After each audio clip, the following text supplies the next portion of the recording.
In a house built like a fortress, the greatest danger wasn't outside the walls, it was hidden within them. And only an 8-year-old girl noticed the secret that could bring a millionaire's empire crashing down.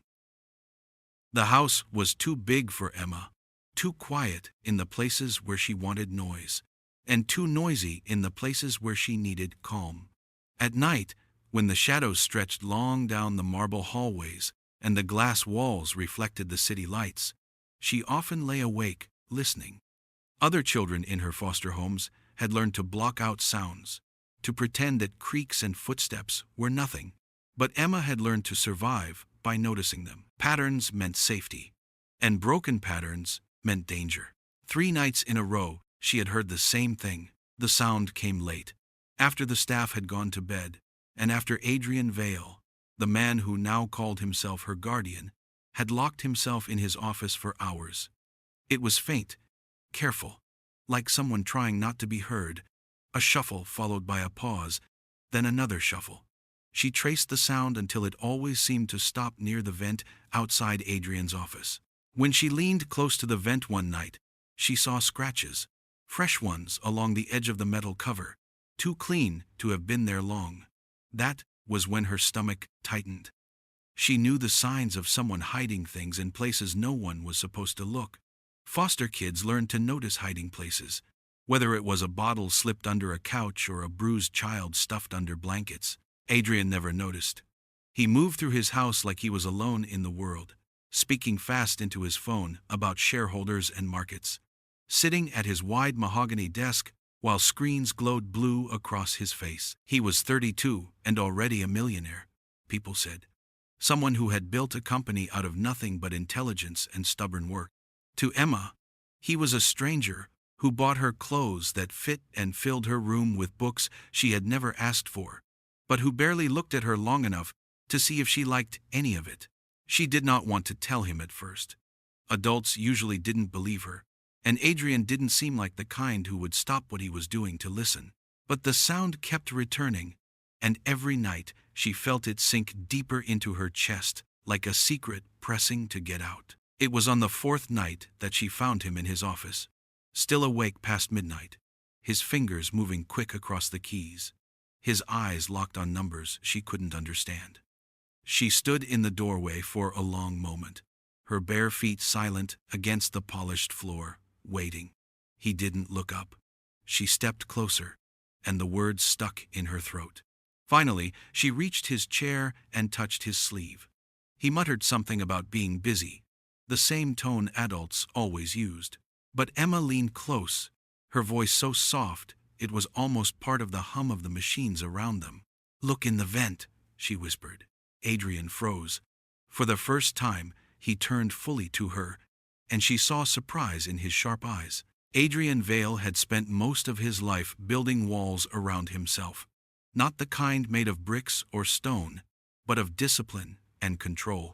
At 32, he had already built a technology empire from the ground up, a company worth millions, an office that stretched across the skyline, and a reputation for precision that no one dared question. Every move he made was calculated, every risk measured, every decision mapped out in advance. Feelings had no place in his life. Feelings were unpredictable, messy, and messy was the one thing Adrian never allowed. 6 months earlier, when the papers were signed and Emma was brought into his home, it had not been because of a sudden surge of tenderness. People had said it was noble, that taking in an 8-year-old girl from the foster system showed his humanity. But Adrian knew better. It had been obligation, a sense that with his wealth and his name, he should do something good. He could provide safety, food, education, everything she might need to escape the cycle she had been born into. But warmth, affection, real attention, those were things Adrian did not know how to give, so he gave her what he understood: structure, schedules, and resources. That night, when Emma whispered to him in the office, he almost brushed her off. He was used to ignoring interruptions. She was just a child after all, and children had nightmares. Children saw shapes in shadows. Children imagined threats where none existed. But there was something in her voice that stopped him. It wasn't fear, not the kind he recognized in other children. It was certainty. She had spoken not like a child hoping to be believed, but like someone who knew she had seen something important. Still, he told himself he was humoring her when he rose from his chair, when he followed her small hand as it pointed toward the vent above the bookshelf. The air conditioner hummed softly through it, perfectly ordinary, until he crouched down and noticed what she had seen. Tiny scratches along the edge of the metal frame, too fresh to be age, too deliberate to be random. He leaned closer, frowning, and that was when he saw it. A faint red blink, almost invisible, pulsing from the darkness behind the grate. His heart gave a single hard thud in his chest. Adrian knew technology. He knew the difference between a vent cover and a surveillance device. The light was too steady, too exact. For a moment he felt cold all over. The realization that his fortress of glass and steel, his carefully designed sanctuary, had been breached.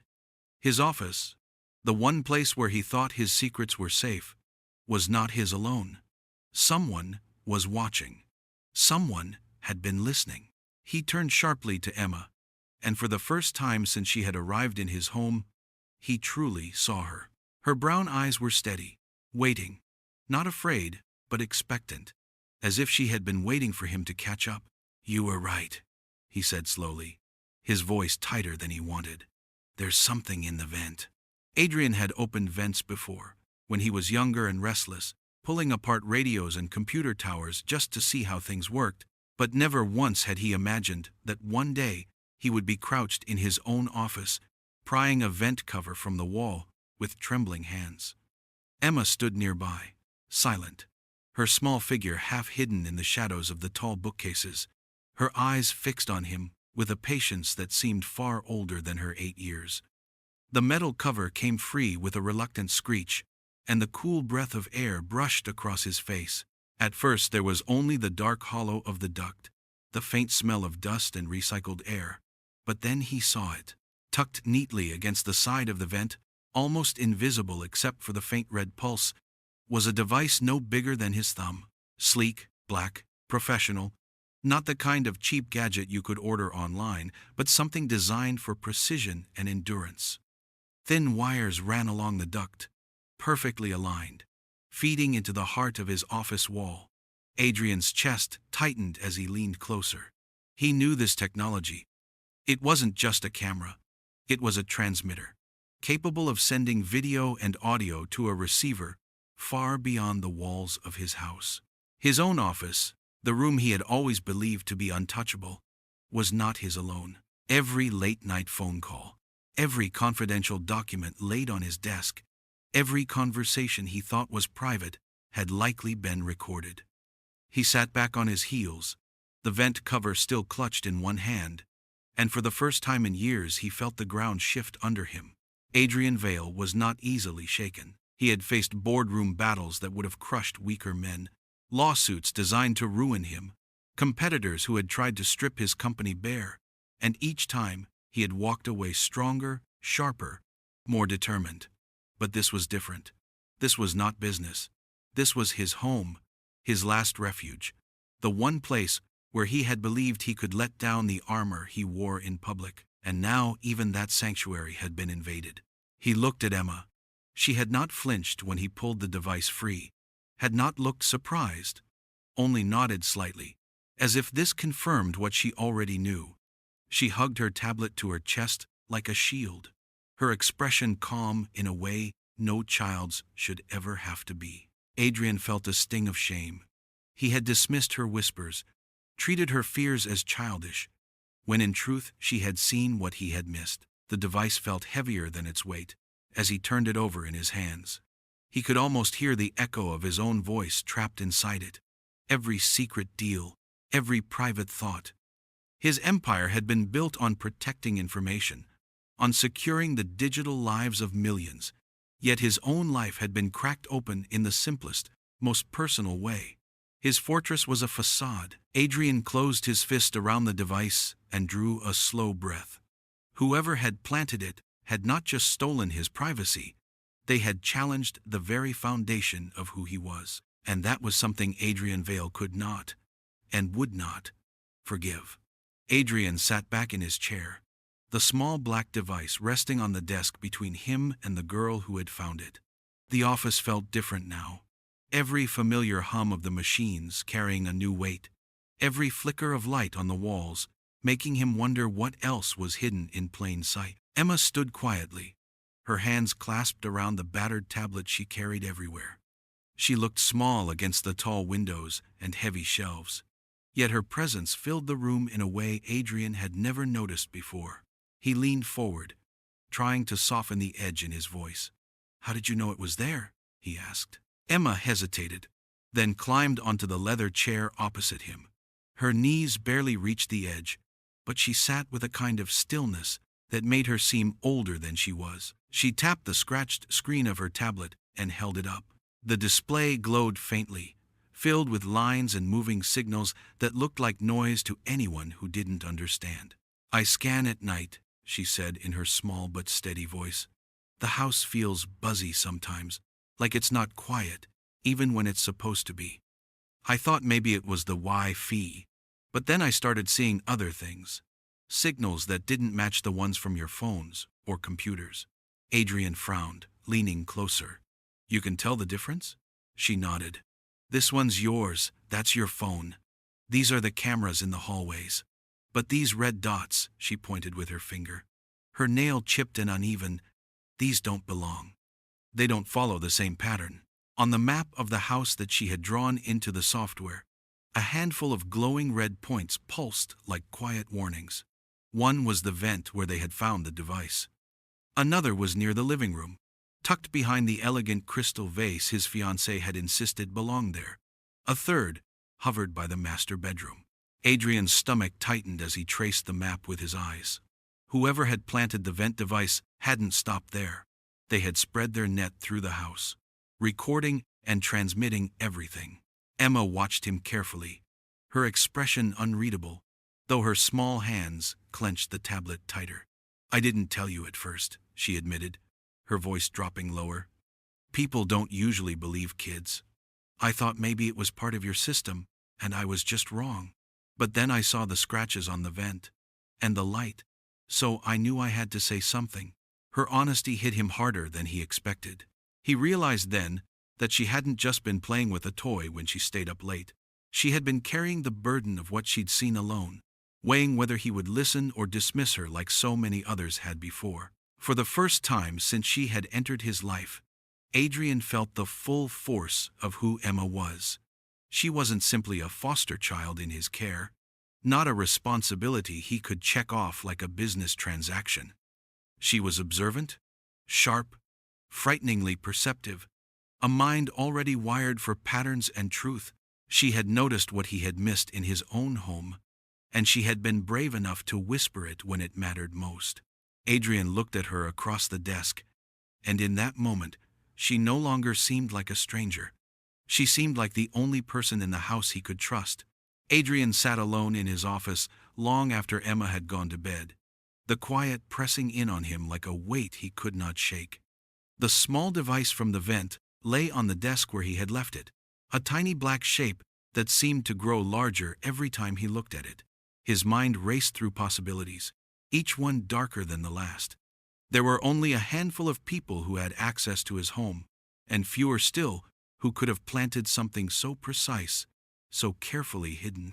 When he thought about who had been in this room most often, who had touched the walls and suggested moving furniture and brightening the space, his thoughts circled back to the same person, Celeste. She had arrived in his life 2 years ago, like light cutting through clouds, elegant and persuasive, with a smile that could disarm his sharpest arguments. She had a way of making herself essential, always knowing when to appear, always smoothing the edges of his restless mind. He had let her into his house, into his world, because she seemed to fit so perfectly. Yet as he stared at the device, memories came back in fragments, details that he had brushed aside at the time, but which now stacked together into something more dangerous. He remembered the night she had insisted on redecorating his office, saying the room felt too cold, too clinical, and that he needed warmth and beauty if he was to spend so many hours in it. She had brought the painting herself, a gift she claimed she could not resist buying for him, a landscape framed in gold that she swore would soften the walls. At the time, he had thought her gesture thoughtful, even charming, but now he wondered if that had been the night the vent had been tampered with.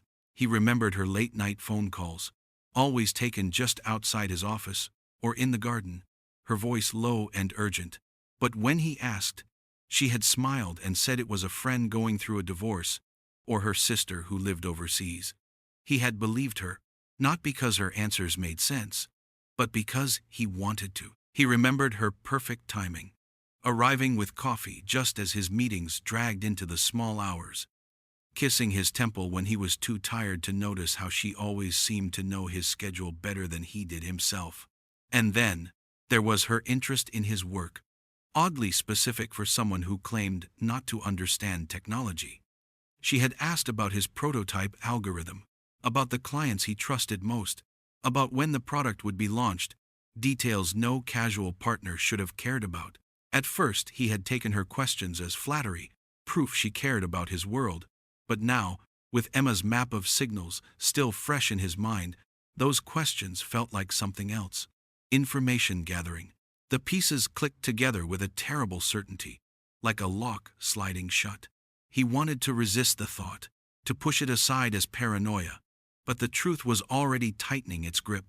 Celeste, the woman he had planned to marry, the woman who had slipped into his life with grace and devotion, might have been watching him all along.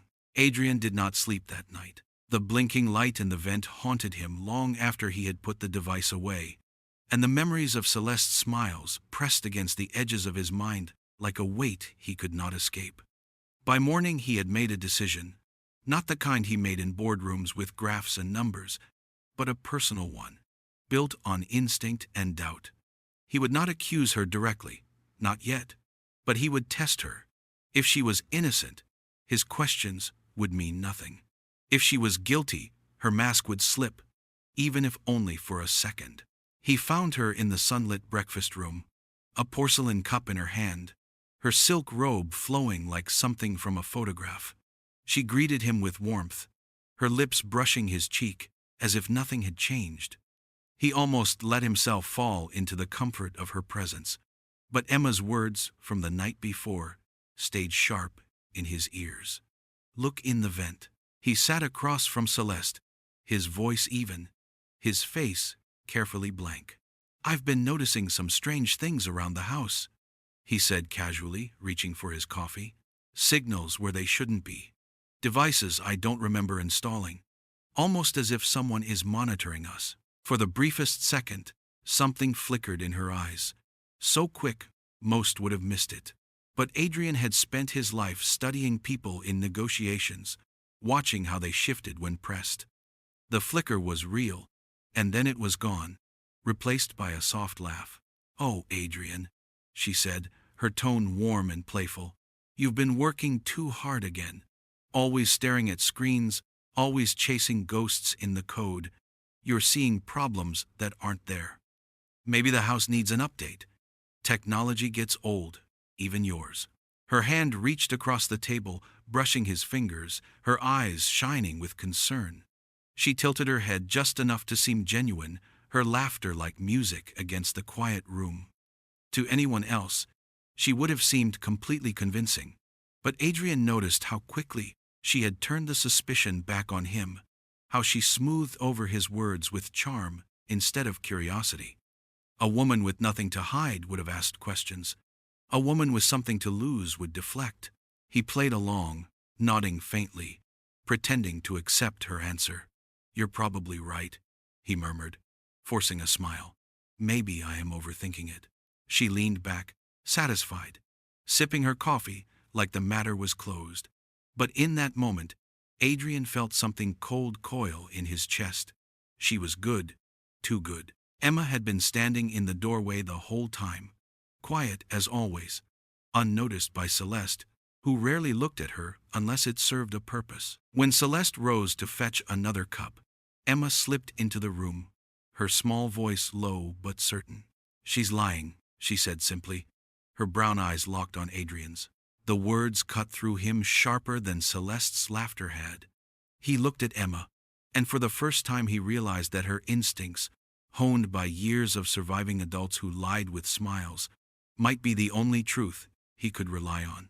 Adrian spent the afternoon restless, pacing the length of his office as the weight of Emma's words pressed on him. She's lying. He had wanted to believe otherwise, had wanted to cling to the picture of Celeste as the woman who cared for him, who seemed to know what he needed before he spoke it. But the ease with which she had laughed off his suspicion, the way Emma had seen through her charm without hesitation, forced him to face what he had been avoiding. If Celeste was lying, then everything in his home, even his own heart, had been compromised. He needed someone he could trust, someone who had always been there long before wealth and business partners and beautiful strangers entered his life. That evening, he found Mrs. Patel in the kitchen, her sleeves rolled up, her hair streaked with silver, her hands steady as she prepared dinner the same way she had for years. She had been in his life since he was a boy, stepping in after his parents' death when the house had felt too large and too empty. She had never tried to take their place, but she had filled the silence with her quiet presence, guiding him with wisdom he had often ignored until he was old enough to realize how much he needed it. He stood in the doorway for a long moment before speaking. "Mrs. Patel, can I ask you something? Something important. And it is betrayal." She set down the knife and looked at him with the same sharp gaze she had used when scolding him as a teenager. "You never ask unless it is serious. What is it, Adrian?" Lowering his voice, he told her about the device in the vent, about Emma's discovery, about the signals mapped across the house. As he spoke, he saw no surprise in her expression, only a tightening around her mouth, the kind of reaction that said she had suspected something herself. "You've seen something, haven't you?" he pressed. Mrs. Patel nodded slowly. "I have seen her, your Celeste, in places she did not belong. Twice, I caught her in your study when you were away. She said she was looking for a book, but she had no reason to be near your desk. And she asks questions, always small questions, but too many, about your meetings, about your travel. Not the kind of questions a woman asks out of love, the kind that look for answers." Adrian felt a chill that had nothing to do with the air. "Why didn't you tell me before?" "Because you would not have listened," she said simply, and he knew she was right. He had been blinded, lulled by charm, unwilling to see what was in front of him. Emma had slipped into the kitchen by then, her tablet tucked under her arm, her eyes moving between them with the same steady calm that had unsettled him more than once. Mrs. Patel reached out and pulled the girl close, her hand resting gently on her shoulder. "She is sharp, this one," she said softly. "She sees what others miss. You would do well to listen to her." Adrian looked at them, the girl who had whispered truth into his ear, and the woman who had stood by him longer than anyone. For the first time, he felt something shift inside him, a sense that he was not standing alone in a crumbling fortress, but with allies who understood the danger even better than he did. He nodded once, the decision clear. They would face this together. Adrian had always considered Marcus Hale more than a business partner. From the early days of late nights, spent in rented offices with second-hand desks and cheap coffee, Marcus had been there. Sharp, where Adrian was steady. Persuasive, where Adrian was precise. Together they had built the empire that now carried Adrian's name, and together they had fought off rivals who wanted to tear it down. Adrian trusted him with contracts, with negotiations, with numbers that could break the company in a single misstep. He trusted him with his life's work. So when Emma spoke Marcus's name, it was like a stone dropped into clear water, sending ripples of disbelief through everything Adrian thought he knew. They were gathered in the library that evening, the fire casting low light across the rows of books. Emma sat curled on one of the armchairs, her tablet balanced on her knees. She spoke carefully, as if choosing each word, but her eyes stayed fixed on Adrian's face, watching for the moment when he might stop listening. She doesn't always come here alone, Emma said softly. Sometimes Marcus comes too, when you're traveling. I thought it was strange, but they always said they were talking about business. Adrian frowned, his first instinct to reject it. Marcus has keys, yes, but he wouldn't. He knows my schedule because I give it to him. If he comes here, it's because he has reason. Emma shook her head, her hair falling into her eyes as she leaned forward. They whisper. They close the doors. Once I saw papers on your desk and Celeste taking pictures with this tiny camera. Marcus stood right next to her. I didn't say anything because I thought maybe it was allowed, but it didn't feel right. Her voice trailed off, and the room went still. Adrian sat back, his pulse hammering in his ears. Marcus had been in his home countless times, had stood beside him during birthdays and holidays, had even toasted him when Celeste first appeared in his life. To imagine him standing in this very room with her, whispering, watching, planning, Adrian wanted to believe it was impossible. He wouldn't betray me, Adrian said finally, the words sharp, almost desperate. Not Marcus. Mrs. Patel, seated by the window, spoke then, her voice calm and steady. Men betray for many reasons, Adrian. Money, ambition, fear. Sometimes it is not the ones far from you who cause the greatest harm. It is the ones you believe closest. Adrian closed his eyes, fighting the thought. He remembered Marcus laughing beside him at late-night meetings, remembered his advice during negotiations, his loyalty when competitors circled like sharks.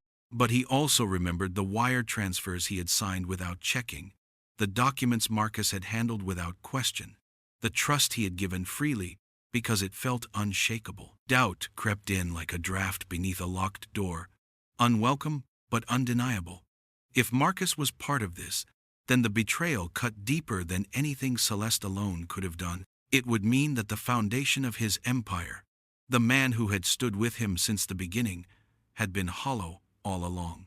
Adrian opened his eyes and looked at Emma. She met his gaze without flinching, her small face steady, her certainty sharper than his doubts. He wanted to tell her she was wrong, but he could not, because deep inside, he already knew she might be right. Adrian had always believed his house was a fortress, but as he moved through its polished halls with Emma at his side, he realized how wrong he had been. The first device from the office vent had unsettled him, but it was only the beginning. Emma, with her battered tablet clutched in her small hands, guided him room by room, her quiet voice explaining where the signals were strongest. She had mapped the mansion in her own way, marking out corners where the air felt heavy, where the buzzing in her ears grew louder. Adrian carried a screwdriver in one hand, the kind of tool he had not used in years, while she pointed to the places she already knew held secrets. In the living room, they found another device tucked behind the expensive crystal vase Celeste had given him last spring. He remembered her insisting it belonged on the mantel, her smile warm, her voice persuasive, and now he could barely stand to look at it. He unscrewed the base of the vase, and there it was, another tiny transmitter with its faint, steady blink. He set it on the table beside the first one, his anger building as the evidence stacked up. In the master bedroom, Emma crouched low, pressing her ear against the nightstand. "Here," she whispered, pointing to the drawer.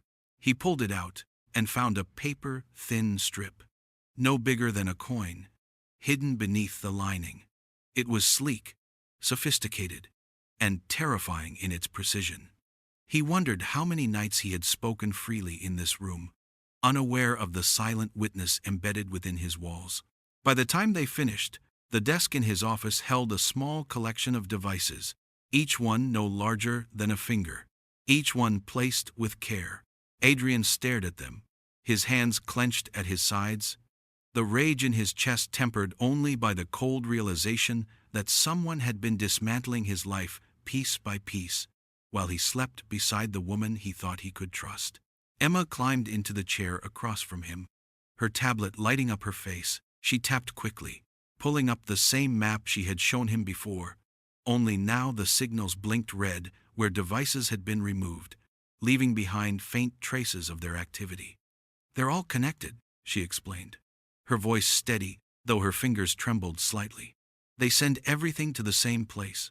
But I traced it further. Adrian leaned closer as she opened another screen. Rows of numbers and addresses scrolled past, meaningless to most, but not to him. He saw the shell companies, the offshore accounts, the layered networks designed to hide the true owner. His throat went dry when he saw the final link. Marcus. The names of companies tied to Marcus Hale, his CFO, his friend, the man who had stood beside him for 10 years. He sat back slowly, unable to tear his eyes from the screen. Emma looked at him with quiet certainty, as if she had known this truth all along, waiting for him to be ready to face it. The devices on his desk blinked like a row of accusing eyes, proof of betrayal he could no longer deny. His fortress had been breached from within, and the hand that had opened the door was one he had trusted most. Adrian sat in his office long after midnight.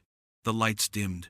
The row of surveillance devices spread across his desk like a collection of poisonous insects. Each one blinked faintly, as if mocking him, proof of an invasion he still struggled to believe. The connections Emma had shown him on her tablet circled in his mind, each link leading back to Marcus Hale. Marcus, who had been at his side from the very beginning, who had fought for him in boardrooms, who had defended him when others doubted, who had laughed with him when sleepless nights finally gave way to victories. Adrian pressed his hands against his face, unable to reconcile the man he had trusted with the evidence laid bare in front of him. If Marcus had betrayed him, then the foundation of everything he had built was flawed. His company was not only threatened from the outside, but rotting from within. And worse, the rot came from the very person he had once trusted most. Adrian had always prided himself on discipline and precision, yet here he was, blindsided in his own home, outmaneuvered not by strangers, but by those closest to him. The thought hollowed him, stripping away the pride he had carried like armor. Emma sat quietly across from him, her small hands folded around her tablet. She did not look away, did not fidget or try to soften the truth. She simply watched him, with the patience of someone who had lived through disappointment before, someone who knew how hard it was for adults to face what they did not want to see. At last, she spoke, her voice even but sharper than any accusation. "Do you want proof?" she asked softly. "Or do you want to stay blind?" Adrian's head lifted slowly, his gaze meeting hers. The words cut straight through his defenses, leaving him no room for excuses. She was only 8, yet she carried the kind of clarity that came from years of being forced to see the world without illusions. She was not cruel, not accusing, but she was firm, and in that firmness, Adrian felt something he had not felt in years. Accountability. He wanted to argue, to tell her she did not understand loyalty, or history, or the weight of 10 years of friendship, but the truth was that she did understand. Emma had been abandoned by people who had promised to protect her, dismissed by adults who said they cared, betrayed by those who were supposed to stand by her. She understood betrayal more deeply than Adrian ever had, and now she was holding that mirror up to him. Adrian exhaled, a long breath that seemed to scrape against his chest. "If I admit it, if I accept that Marcus is part of this, then everything changes. The company, the board, my name. It will all fall apart." Emma tilted her head, her brown eyes steady. "It's already falling apart," she said. "You just haven't wanted to look." Her words struck him harder than any blow could have. He turned back to the blinking devices on the desk, each one a silent witness, each one demanding that he finally face the truth. The fracture of loyalty was complete, and there was no going back. Adrian had spent years mastering strategy, but this time it felt different. In business, he could separate himself from the stakes. Numbers were only numbers. Contracts were only lines on paper. Now the betrayal had come into his home, hidden in his walls, whispered in the shadows by the woman he thought he loved and the man he had trusted like a brother. He could not walk into this battle with anger alone. He needed to be colder than that. He needed to turn their own scheme against them. The idea came to him in fragments, as he sat at his desk, with Emma curled in the chair opposite, her tablet glowing in the dark. They wanted his algorithm, the prototype that could secure networks faster than anything on the market. They had planted devices to steal it, to bleed his work dry, and to frame him in the process. If he pulled the devices out, they would know he had discovered them and vanish before he could prove anything. But if he let them remain, he could control what they received. "Let them think they're winning," he said aloud, more to himself than to Emma. She looked up, eyes sharp, waiting. He turned the device in his hand, studying its blinking light. "We feed them false data. We make them believe they're getting what they want, while we record every transmission, every movement, every signal. If they think they're ahead of us, they'll make mistakes." Emma leaned forward, the glow of the tablet lighting her determined face. "You mean like a decoy?" "Exactly," Adrian replied. "A decoy system that looks real but isn't. And while they're focused on that, we'll have proof of everything they're doing." For the first time since the nightmare began, Emma smiled. A small, fierce smile that told him she understood. She set her tablet on the desk and began tapping quickly, already pulling up the network maps. "I can reroute their feeds," she said, her tone steady, confident. "They'll think they're getting into your files, but I'll make sure it's all fake ones. And I can tag the transmissions, so when they open the files, we'll know where they are." Adrian watched her, both proud and unsettled by her skill. She was 8 years old, yet she spoke the language of surveillance as if she had been trained. Her past had taught her to survive by noticing what others missed, and now that instinct was turning into something powerful. He placed his hand gently over hers to still it for a moment. "You're the key to this," he said quietly.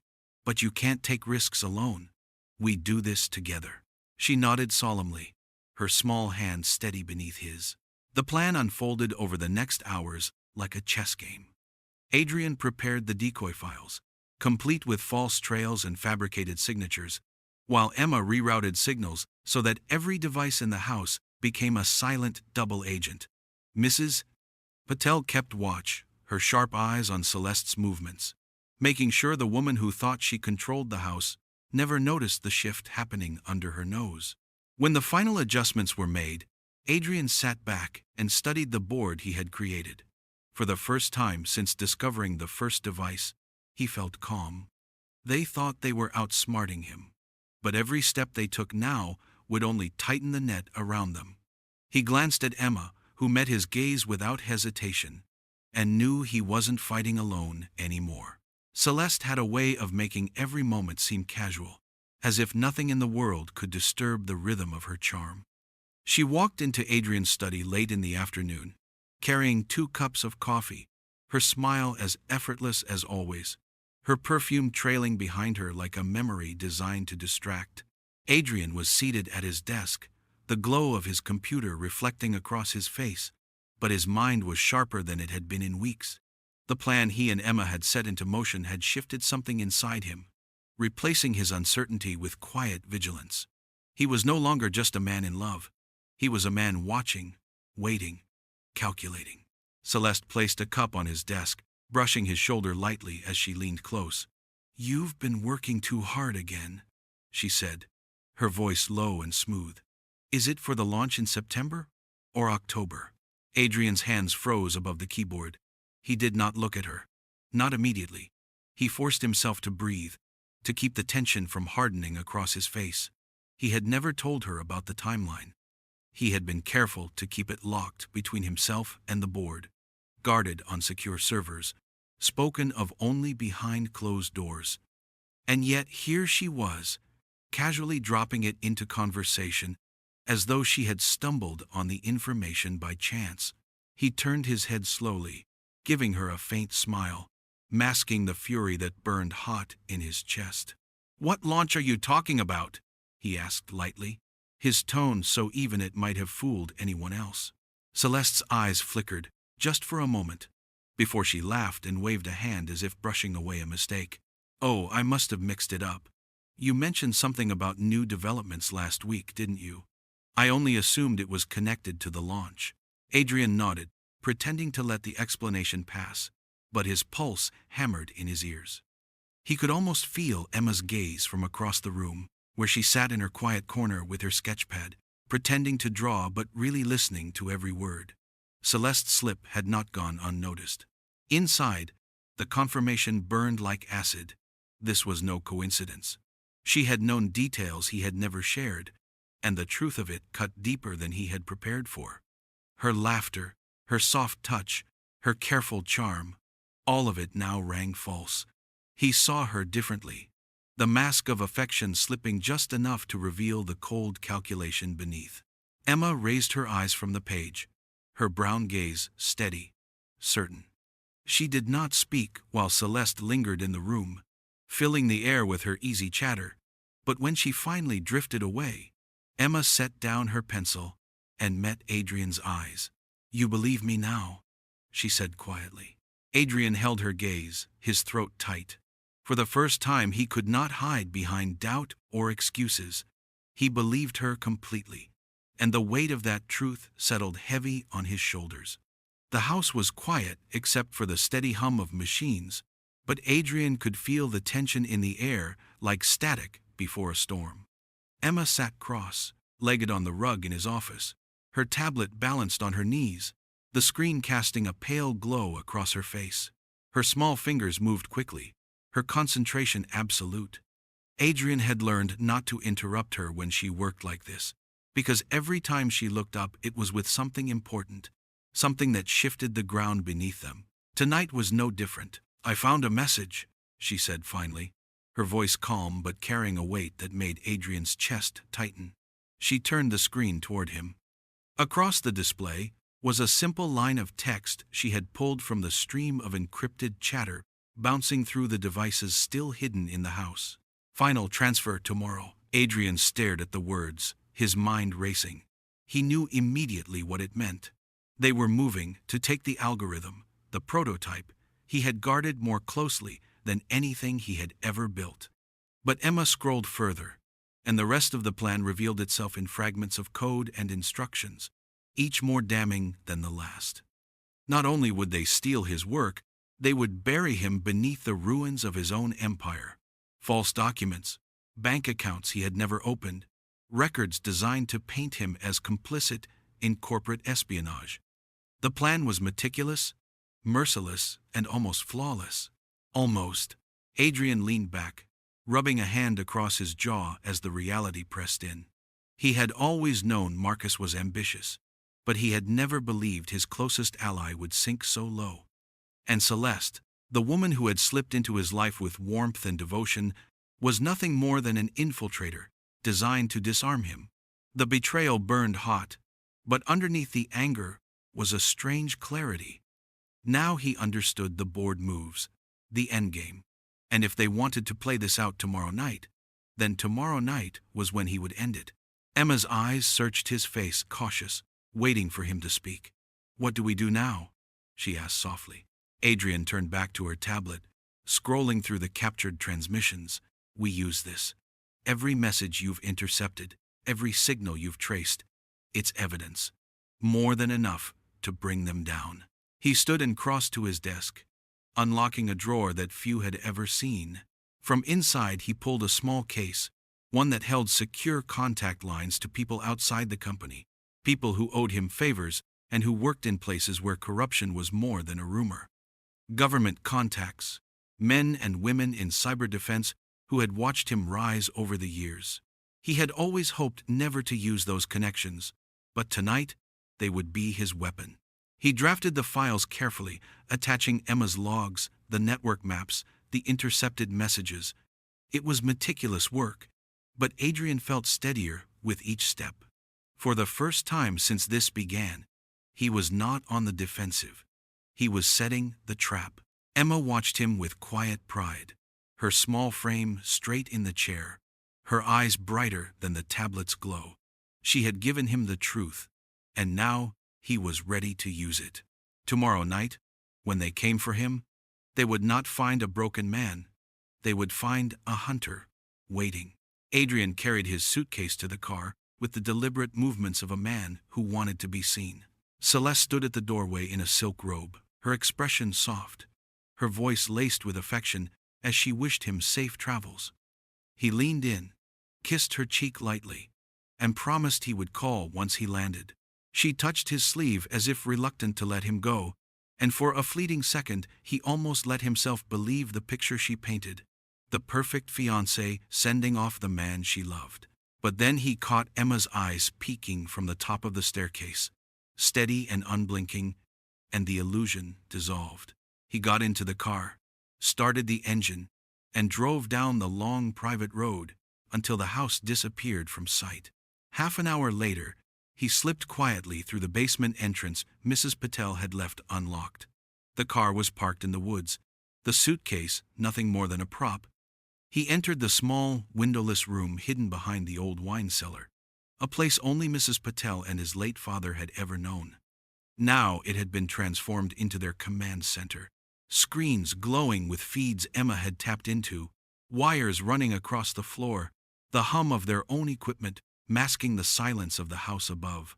Emma sat at the central desk, her legs dangling from the chair, her tablet linked to the monitors. Mrs.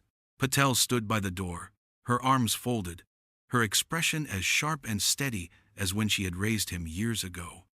Adrian removed his jacket and leaned forward, his heart already pounding as the trap they had spent days preparing began to tighten. On the largest monitor, a feed showed the hallway outside his office. Celeste appeared within minutes of his departure, her elegance untouched by the pretense of solitude. She moved quickly, no hesitation, no glances of uncertainty. This was not a woman who feared being caught, but one who had rehearsed her part so many times that it had become second nature. She closed the door behind her, crossed to the vent with purpose, and knelt. With practiced ease, she unscrewed the cover and pulled free the drive Adrian had left as bait, disguised to look like the crown jewel of his company. Emma's hands flew over the keyboard, rerouting signals so that every movement Celeste made was mirrored to the government servers already waiting. Celeste connected her sleek laptop, eyes intent, fingers moving swiftly as files began to transfer. The numbers scrolled across the screens in the surveillance room, false data flowing directly into her hands, each line tagged and traced back to its source. Adrian watched without moving, his jaw tight, every muscle screaming at him to confront her, to demand answers, but he forced himself to remain still. This was not about anger, not anymore. It was about evidence, about showing the world the truth. Meanwhile, another feed showed Marcus in his downtown office, waiting, his phone glowing in the dim light. He poured himself a drink, his expression calm, expectant. He believed he was on the verge of victory, seconds away from destroying the man who had once called him brother. Adrian turned back to the screen, watching Celeste's perfect posture, the curve of her smile as the transfer reached its final stages. He felt the weight of betrayal cut deep, but over it came something stronger: resolve. They thought he was gone, that his empire was theirs for the taking, but the game had already shifted. From the hidden room, with Emma's sharp eyes and Mrs. Patel's steady watch, Adrian waited as the trap closed around them. The air in the hidden room was heavy with tension, the glow of the monitors painting Emma's face in shades of blue and white. Adrian stood behind her, his arms crossed, his jaw clenched tight as he watched Celeste on the screen. She sat in his office with her elegant posture, her eyes fixed on the laptop as lines of data filled her screen. She believed she was moments away from stealing the very heart of his empire, but every keystroke only pulled her deeper into a trap she could not see. Emma's small hands moved across her tablet with precision, her fingers quick and certain. She had prepared for this moment, building the decoy file piece by piece, layering it with code that looked authentic but carried a hidden sting. The prototype algorithm Celeste believed she was downloading was nothing more than a shell, convincing enough to fool even the sharpest analyst.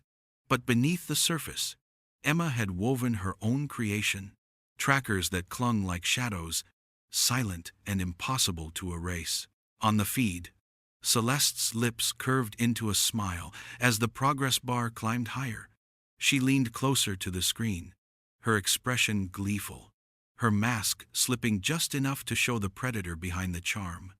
Adrian's chest tightened at the sight, the last remnants of denial burning away as he saw her for what she truly was. "They're caught," Emma whispered, her voice soft but carrying a certainty that filled the room. Adrian looked down at her, startled by the calm in her tone. For an 8-year-old, she carried the kind of confidence most men never achieved. She didn't tremble or second-guess.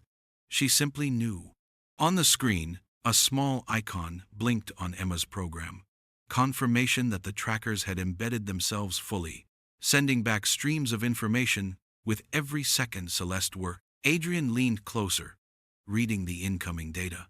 One by one, addresses and account numbers appeared, the hidden backbone of the operation revealing itself in real time.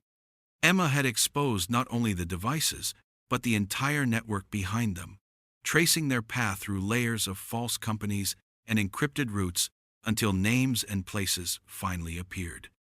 It was all there, the evidence they needed, handed over willingly by the very woman who thought she had outsmarted him. Celeste finished the transfer, closing her laptop with a triumphant sigh. She tucked the drive into her bag, smoothing her hair in the mirror as though preparing for a celebration. She had no idea that every step she had taken was being watched. Every file she thought she had stolen was now a weapon against her. Adrian placed a hand gently on Emma's shoulder. "You did this," he said quietly, the pride in his voice unshaken. Emma looked up at him, her brown eyes steady. "No," she said simply. "We did this."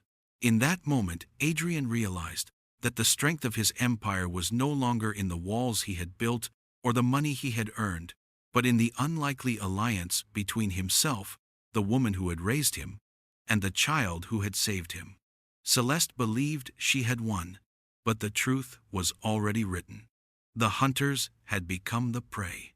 Adrian had spent the night waiting for this moment, every nerve sharpened, every move calculated. From the hidden surveillance room he had watched Celeste steal what she thought was his life's work, seen the satisfaction in her smile as she tucked the drive into her bag, seen the predator behind the mask of charm. Now it was time to end it.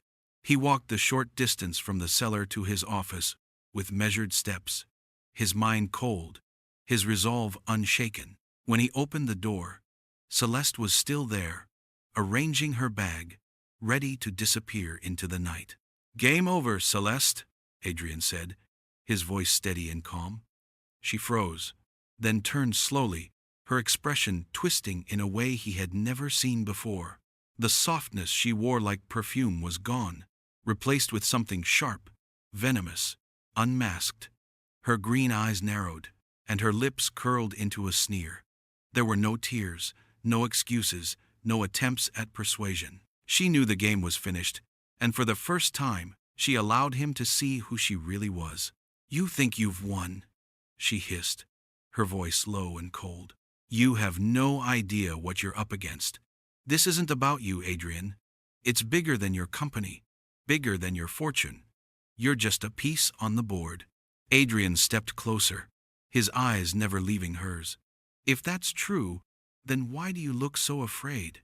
For a flicker of a second, she did look afraid, her composure cracking at the edges, but she covered it quickly with a laugh that held no warmth. She reached for her bag, but Adrian's hand came down on it before she could move. "Every file you think you took was a decoy," he said quietly. "Every move you made tonight was recorded. And Marcus," her head snapped up at the name. "Marcus is already in custody," Adrian continued. "The FBI took him an hour ago. All of this," he gestured around the room, the vent, the laptop, the carefully placed devices, "is finished." Outside, the faint wail of sirens grew louder, rising over the hum of the city. Celeste's face hardened, her mask stripped away completely now.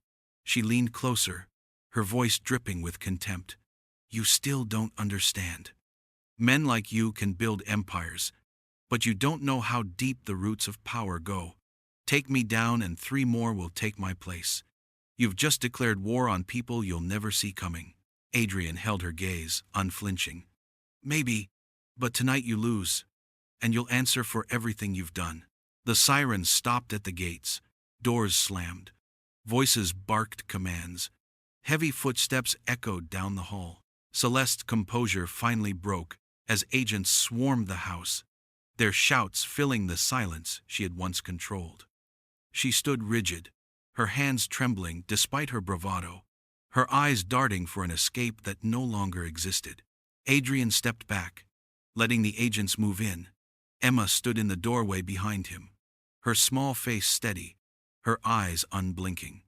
Celeste saw her then, and for a moment the fury in her gaze turned into something darker, something hateful, before she was pulled away in handcuffs. Adrian did not speak again. He only looked at Emma, who whispered softly, "It's over." And for the first time in weeks, he let himself believe it. The mansion that had once felt like a fortress now echoed with the heavy tread of boots and the clipped voices of agents moving from room to room. Adrian stood in the doorway of his office, his arms folded, his expression unreadable as Celeste was led past him in handcuffs. Gone was the elegant grace that had once disarmed him. Gone were the soft smiles and perfect gestures. What remained was the cold stillness of a predator caught in the light. Her green eyes no longer tried to charm. They burned with venom. But even that fury seemed powerless against the inevitability of her fall. Behind her came Marcus, his suit wrinkled, his face pale as he tried to maintain the calm of a man used to negotiating billion-dollar deals. But the facade cracked when he caught Adrian's eyes. For a decade they had built together, side by side, through failures and triumphs, through nights that blurred into mornings. Adrian had trusted him with everything, and now that trust was twisted into something unrecognizable. Marcus opened his mouth as if to speak, but no words came. Perhaps there was nothing left to say. The agents spread out the evidence across Adrian's desk, the devices pulled from vents and furniture, the logs Emma had captured, the intercepted messages that laid bare the conspiracy. Each piece painted a picture that could not be denied, a portrait of betrayal written in signals and hidden drives. Celeste was unmasked as a professional infiltrator. Her true name, one Adrian had never even heard until that night, linked to corporate espionage cases across 3 states. Marcus was her inside accomplice, feeding her access, shielding her movements, preparing to gut the very company he had sworn to protect. Adrian listened as the agents laid out the scope of the plot, how Apex Industries had backed them, how the plan had been to steal the prototype and then bury Adrian beneath fabricated scandals until his name was worthless. It was the kind of scheme he would have admired for its precision had it not been aimed at him. Yet what struck him most was not the brilliance of the plan, but how close it had come to succeeding, how blind he had been to the danger because he had chosen to believe the masks people wore. Through it all, Emma stood quietly by the window, her tablet tucked against her chest, her small frame calm amid the chaos. No one noticed her at first. The agents focused on evidence, the men in suits talking strategy, but Adrian knew the truth. None of this would have been uncovered without her. It had been her whisper in the hallway, her persistence in tracing signals, her refusal to be ignored, that had saved him. The empire he had nearly lost was not secured by his wealth or his connections, but by the voice of a child who had seen what he had missed. Adrian turned to her then, and for the first time in a long while, he felt something beyond discipline and control. He felt gratitude, deep and undeniable. Emma met his gaze, her brown eyes steady, and he knew she understood. The collapse of deception had begun with her. The weeks that followed moved slower than Adrian expected. The house was quieter now, free of the hidden buzz of devices that had turned his home into a stage for lies. Celeste and Marcus were gone, their names filling headlines and legal filings. But for Adrian, the true victory was not in their downfall. It was in the way the air in his mansion felt different, no longer heavy with suspicion, but light with something he had almost forgotten how to recognize. peace. Adrian still worked, still took meetings and answered calls, still built strategies for the company he had nearly lost. But every evening he found himself drawn back home, not because of the walls or the luxury inside them, but because of the small voice that now anchored his days. Emma no longer hovered at the edges of his life like a guest waiting to be sent away. She filled spaces without asking permission, leaving her books on the couches, her drawings spread across the kitchen table, her tablet plugged in beside his computers as though it belonged there. And to his surprise, it did. The day the adoption papers were finalized, Adrian sat in the courthouse with her small hand tucked into his, the sound of the judge's voice echoing in his ears. The words were simple, almost procedural, but to him they carried the weight of something unshakable. Emma Vale. It was more than a name, it was a truth made permanent. He glanced down at her, saw the way her brown eyes shone with both pride and relief, and he felt something shift deep inside his chest. For years he had believed his fortune was the company, the algorithms, the empire he had fought to control. But as he watched her clutch the official document with a smile too big for her face, he understood that all of it was only shadow compared to this. His true fortune was her presence in his life. When they returned home that evening, Emma disappeared down the hallway, and Adrian found her later in his office. She stood on tiptoe at the bookshelf, carefully unscrewing the vent cover. For a moment his heart clenched, remembering the night she first whispered to him, the night the world he thought was safe cracked open. But when he stepped closer, he saw that she wasn't searching for danger this time.